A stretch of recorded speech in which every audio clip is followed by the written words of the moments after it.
Hello family, how are you? Today I want to share with you a homemade natural remedy, a grandma's remedy to fight knee pain, arthritis pain, osteoarthritis pain, pain from injuries, even pain from the cold.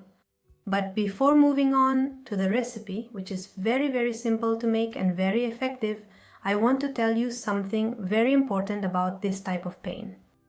Recent discoveries indicate that intestinal problems and imbalances in the gut flora of the digestive tract are related to joint pain.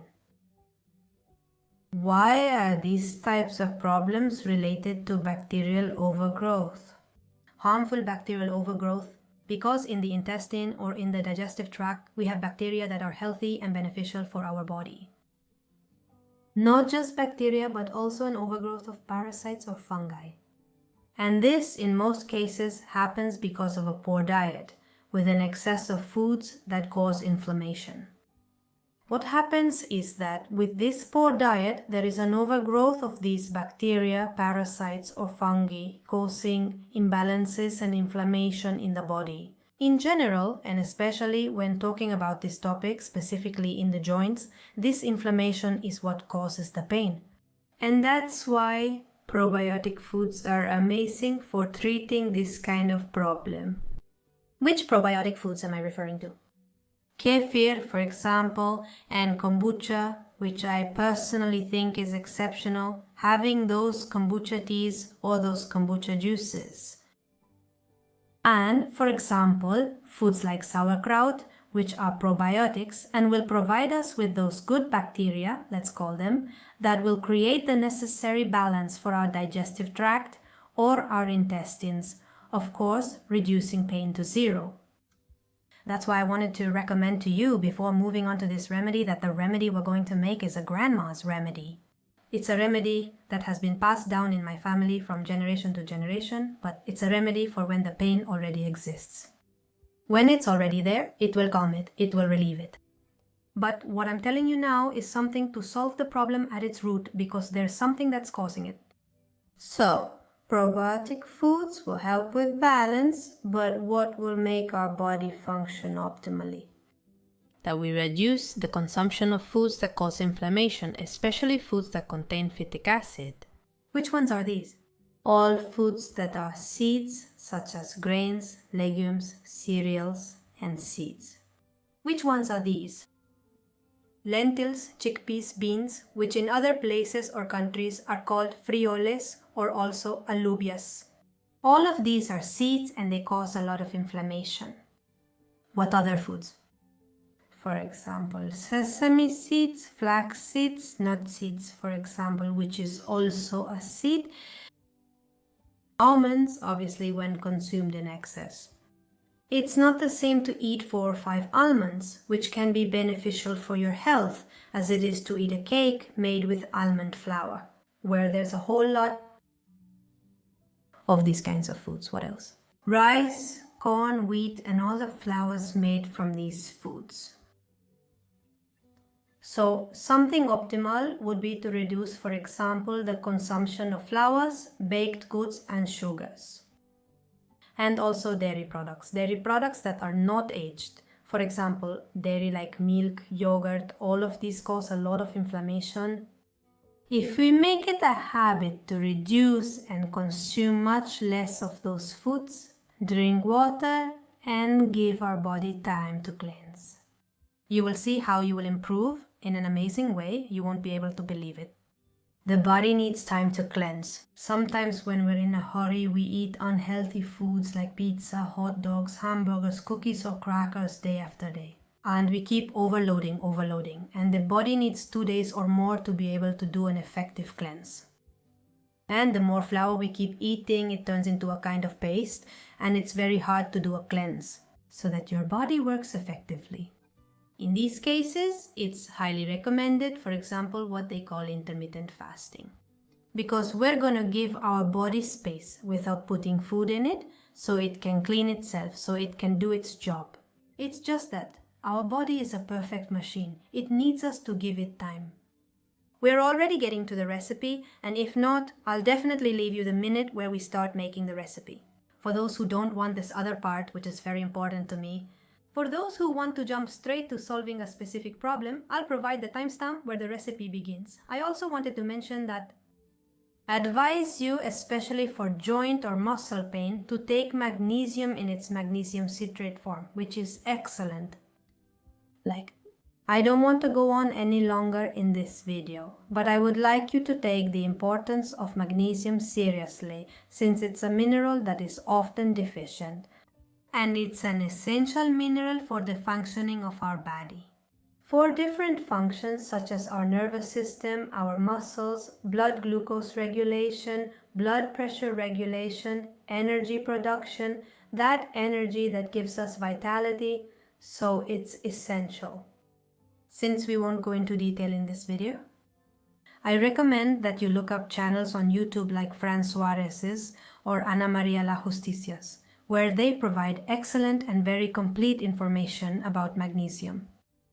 And now, without further ado, I want to share this recipe with you, which is so dear and beloved to me, so you can keep it in your natural medicine cabinet. For this recipe, we are going to use an avocado seed, a pit from an avocado. I only had a very small one, but it was my only option. You can use a bigger one, you can use it with the skin, this one, or without, because later, when you let it dry after you eat the avocado, the skin starts to come off. Yes, it will remain the same color. It doesn't change. We scratched it. The avocado seed is anti-inflammatory, analgesic, antioxidant, and chondroprotective. What does this mean? That it protects the articular cartilage?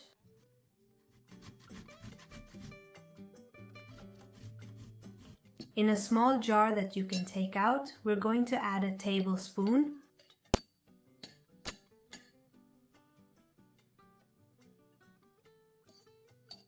Two and three. I was able to put in 3 tablespoons, not too full, because you saw that the avocado pit was small. If you can add 4 heaping tablespoons with a big pit, one of those larger ones, that would be ideal. Now we're going to use fresh rosemary. What we're going to do is cut them into pieces. It's about 4 or 5 sprigs, as you can see. We cut it like this. I put it here in the mortar because now we're going to crush it so it releases its essential oils. It's not that we're going to turn it into powder, but we are going to crush it really well.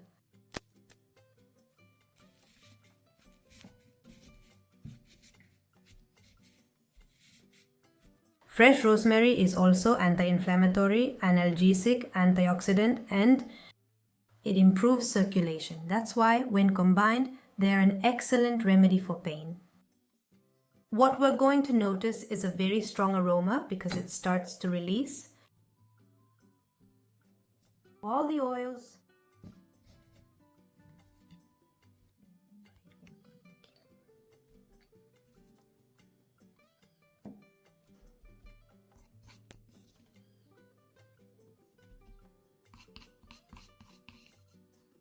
What I did with this rosemary before doing this work is to leave it for about 10 minutes in a little water with a splash of vinegar, or any little bug that it might have, even in the soil.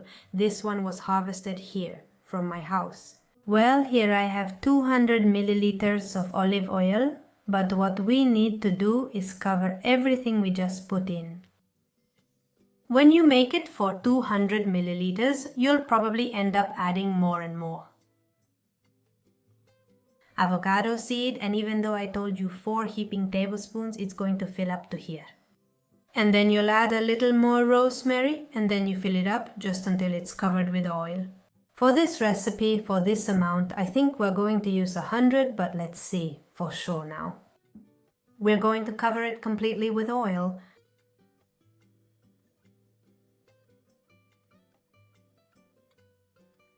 There, we've already covered it. And we used about 100 milliliters of oil. We close it very well. And we leave this in a cool, dry place, preferably dark like a pantry. It can be left to macerate, and in a week we can start using it. You can stir it a little from time to time. If you're in a lot of pain and need to use it as soon as possible, let it rest for at least 5 hours or 3 hours at the very least. Give it some time and then you can start using it. Once that time has passed, whether it's a week or 2 weeks, depending on how long you can leave it to set. Once that time has passed, we can use it directly from the jar. But if not, we can also strain it with a little gauze and a strainer and then transfer it to a small bottle like this one with a dropper.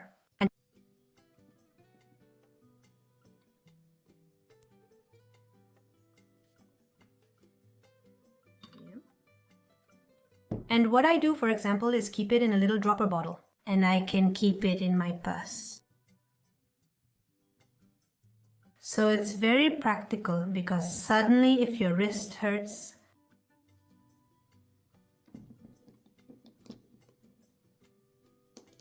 you put a few drops on it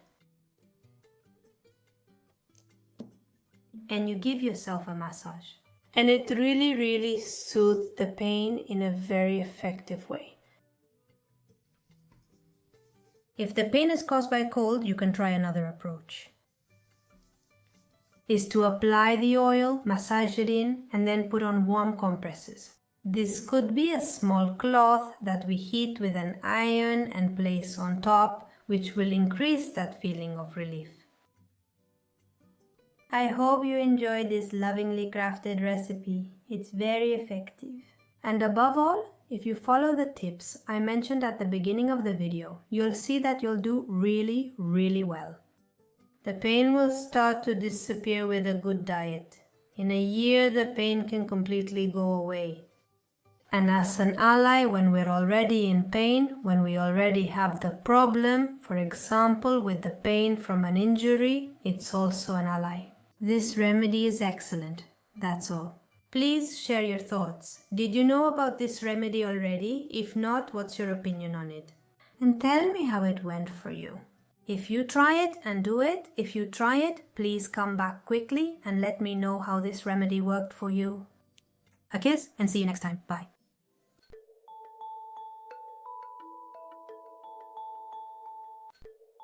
Thank you.